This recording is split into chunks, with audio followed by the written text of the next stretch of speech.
It's Razor Poplar. Strange places we never see, but you're always there, like a ghost in my dream, and I keep on. Boy George cross-dressed, grew his hair long, and sang in a dulcet voice that can only be described as his own. And perhaps because of that, he found worldwide success. Some of us, I guess, are lucky, because I've never really worked. Although I worked, when I left school, I worked briefly for a few jobs. I was a fruit packer. I worked in a hat shop. And I remember a really good friend of mine called Jeremy Healy, who's also a DJ. We worked together in a factory, and we did it for 3 weeks. And at the end of it, Jeremy said, I'm never, ever going to work like this again in my life. And he never has. And I kind of followed him. I just thought, well, if he can do it, I can. So from that point, I found myself jobs. I turned myself into a window dresser.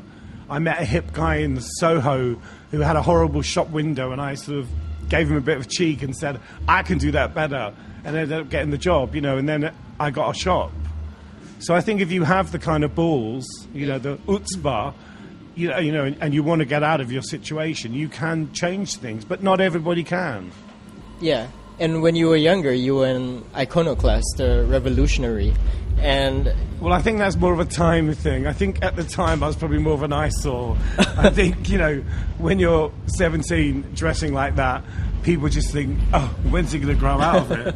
It's only in hindsight when there's millions of pictures and there's a bit of time between that period that people can say, oh, you really are iconic, But how do you see yourself now? As an eyesore. I mean, I don't think anybody, Madonna, whoever, wakes up in the morning and thinks, I can't, or how am I going to reinvent myself? It just doesn't happen. I think, when you're a creative person, you're always looking for new things to explore, new designers. There's loads of great people out there. I suppose people like myself and Madonna are like kind of carrion crows, because we try to find people before they get big and take all their work cheaply, She's probably worse than I am. Yes, but, much worse. Yes. I do pay for my clothes, but I think... You once said, many years ago, that you won't age gracefully. Well, I'm doing okay, but I'm not one of these people that has panic attacks about wrinkles or, I'd like to be less of me, of course, but I would never have Botox or, I tint my eyelashes. That's about as extravagant as I go, But I'm not someone that kind of constantly looks at myself and thinks, oh, I'm getting old. Yeah. Because I think that, there's a saying, when you're 20, you've got the face God gave you. When you're 30, you've got the face you've created. And when you're 40, you've got the face you deserve.